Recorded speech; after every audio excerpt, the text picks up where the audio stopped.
back to the Citizen channel. We're all staying safe and well. And one of our regular features, one of our regular looks back in history, moments in time, history boys, call it what you want, that is done in some sort of order as well. We don't do many like that. They're all higgledy-piggledy all over the place. But as far as like the history vlogs, of course, starting with season 1880 up to the 1970s, as I'm recording this little vlog, they're in order. And of course, TOCK City, well, it's done by the clock, so this is in order as well.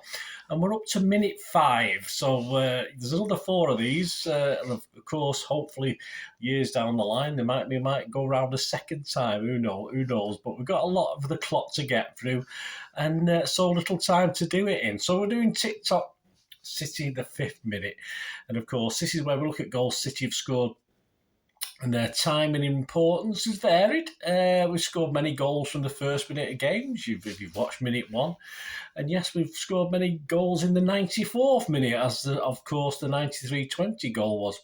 And of course, many later ones than that as well. I mean, if you start including extra time, stuff like that. So they might not win us anything particularly. They might send us to glory. The ramifications for the season might be important in itself. So we're trying to think of 5th minute goals that in themselves, perhaps it was a player who had a man of the match performance, a debut, something like that, and he scored. But it's a turning point. It's a turning point in certain things, or consolidating things. So it's not, I say, it could be anything. It could be anything. So today we're going to look at a 5th minute goal that sent us on our way to a valuable league point. We didn't win the game against the team we'd had a poor away record at previously to this, and was challenging us, for a very vital Champions League spot at the time. So we'll chat about that today. Please, if you are new to the channel, push that subscribe button, push the bell notifications. Great to have you on board. Everything's City past, like this one, present and forever, of course. And if you are pushing buttons, you can press that little like button. And these history vlogs perhaps don't get as many likes as some of the newer stuff, but it's steady. Slow and steady wins the race. I think these history ones are there for a long time. People can keep checking in on them, etc., etc. So if you can try and get me to 20 to 30 likes or something like that, it'll be absolutely fantastic. So what are we looking at today? Well, the clue's perhaps behind me. There's a certain gentleman called Leroy Sane. There's a kit there, an away kit from season 16-17, and that's where we're going today. We're going to look at Leroy Sane, 5th minute effort at the Emirates. There you go, at the Emirates Stadium, not one of our most lucky grounds until recently, as I'm recording this, against Arsenal on the 2nd of April 2017. The build-up to the game, well, Pep was, of course, adapting to City and the Premier League. It was his first season as he got used to the squad, which of course most of which were not his picks. He got from other things. He was becoming accustomed to the rigours of being a City manager. Let's be honest, it's not that easy. And it appeared all so easy for him actually, because I think we won the first 10 games. Well, I know we won the first 10 games in all competitions. But a draw at Celtic in the Champions League, followed by a defeat at Spurs, no change there, began to expose some cracks early in the season. So by this game at the Emirates, we were out the League Cup at the hands of United, sadly, but we were through to an FA Cup semi-final, yes, against today's opponents, Arsenal again, at Wembley, about 3 weeks after this game.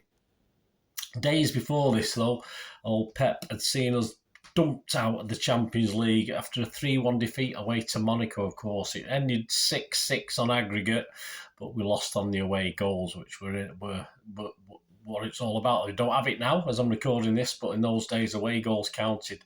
And obviously, the 5-3 victory at home obviously backfired on us with the 3 goals they scored. The league, though, was troublesome. Yeah, we weren't we did top the league early doors, but we were clinging on to that sort of 4th spot. We dropped out of the top 4 for a few weeks, and obviously we were back in top 4 spot with Arsenal and United breathing down our necks. We'd just drawn at home with Liverpool, who were above us, but we had been unbeaten since January, so that took us firmly into 4th spot, and we were keeping Arsenal and United at bay, well, just about at bay anyway. Away from the match, David Silva was just a couple of games short of making 300 appearances for us. David White had a new biography out called Shades of Blue. If you read it, let me know. I don't think I've got that one. I'll have to have a look in my book club, but that's another thing. On the day of the match, the 2nd of April 2017, we sat 4th on 57 points, 7 ahead of Arsenal, of course, and Arsene Wenger was in charge at the time. And they had a game in hand back in 6. So avoiding defeat, as far as City was concerned, was a priority here, not to give Arsenal a sniff at getting back up into the top 4. Arsenal's record at home to City during the Premier years had been 1-12, drawn 6. So obviously up to this stage, we didn't have the greatest record. But Arsenal was struggling. Wenger was struggling. A lot of aggravation for old Wenger at this stage. They'd lost 4 out of 5 of their previous Premier League games, and recently, like us with the Monaco debacle, they'd been humiliated by Bayern Munich in the Champions League. They lost 5-1 at home and they lost 5-1 away. They got beat 10-2 on aggregate. So the Wenger out protests were dotted about before this game. Vincent Kompany was fit enough for us for the subs bench after almost 2 months out through injury. On to the match itself. Attendance, apparently, 60,001. Were you that one? Let me know. And the lineups that day, Arsenal was Ospina, Bellerin, Mustafi, Koscielny, Monreal, Xhaka, Coquelin, Walker, Ozil, Baker, Welbeck, Sanchez, and the subs Gibbs, Gabriel, Giroud, Iwobi, Martez, Elneny, and Maitland-Niles. And City that day, yes, don't forget this Pep's first season, he had Caballero and Bravo as his 2 keepers. Okay. Caballero, Fernandinho, Stones, Otamendi, Clichy, Jesus, Navas, De Bruyne, Silva, Sane, Sterling, and Aguero. Our subs were Bravo, Kompany, Zabaleta, Nolito, Kolarov, Delph, and Torre. Referee that day was Andre Mariner. The goal, yes, let's talk about the goal. We'll talk about what happened afterwards, but it was a perfect start for City. This is from the Guardian timeline on 5 minutes, because that's the clues in the name, TikTok 5th minute. So on 5 minutes, there's a long ball from Caballero that Mustafi rushed out to head clear that caused a huge hole to open up in the Arsenal defence. The ball landed at KDB's feet and his pass 40 yards forwards was inch perfect, sending Sane racing off into the inside left channel. Sane threw one dummy to sit Bellerin on the floor before dinking the ball past Ospina and rolling it home with class. A lovely finish, but hugely naive defending. I credit KDB and Sane myself.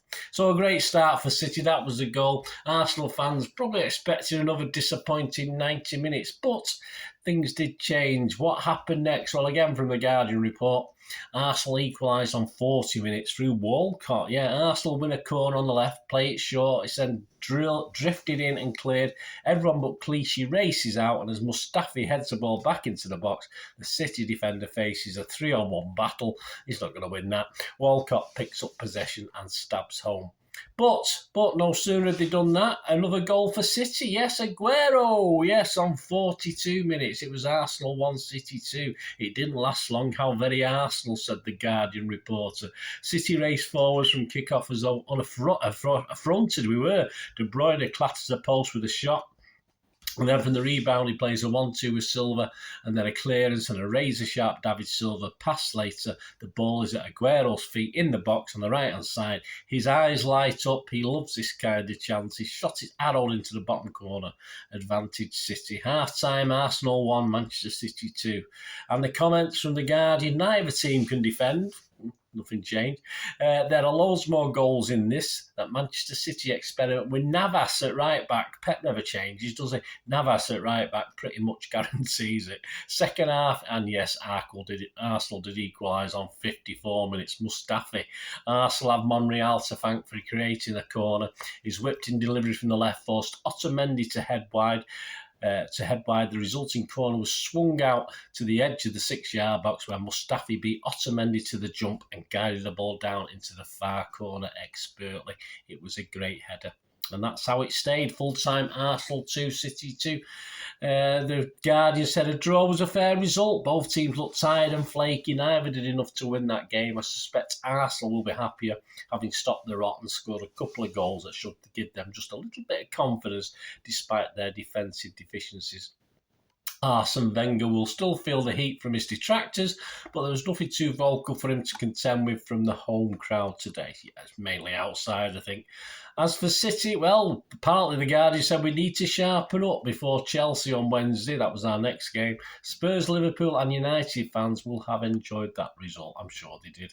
And the aftermath, yes, of course, we remain 7 clear of Arsenal, having played a game more. United were now 5 behind us with a game in hand as well, so still tight.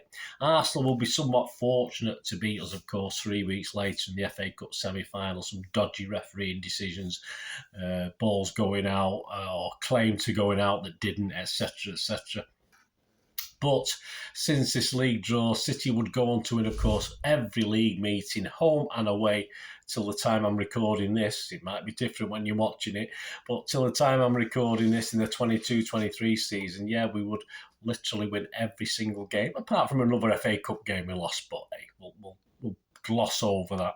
Wenger would stay at Arsenal for another season, helped by another FA Cup win, of course, courtesy of him getting there after beating us.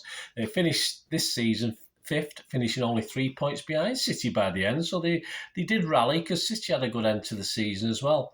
And us, despite losing away at Chelsea, as mentioned there in the Guardian headline in our next league game, we not only eventually consolidated a top 4 spot, but we overhauled Liverpool into 3rd by 2 points. So we did okay. Pep did all right. We didn't have any trophies in the cabinet, but he guaranteed Champions League football. And that's part and parcel of what you had to do in those days before we started winning trophies on a more regular basis under Pep. There you go. Let me know, were you that one, as I said, 60,001? Let me know any memories you have. And thanks for joining me for this TikTok City minute 5 moment. An early Sane goal. Yes, he was classed as man of the match in that as well. It was a man of the match performance by him in a draw at the Emirates that kept City holding on to their potential top 4 finish, which we managed to complete and do by the end of the season in season 2016-17. And of course, next up, we'll find a minute 6 moment that might be crucial to a cup victory, or might just be interesting in itself. We'll see anyway. Thanks for watching, guys. Till we meet again, only ask one thing, don't I? Please stay safe, Blues. Come on, City. Bye for now.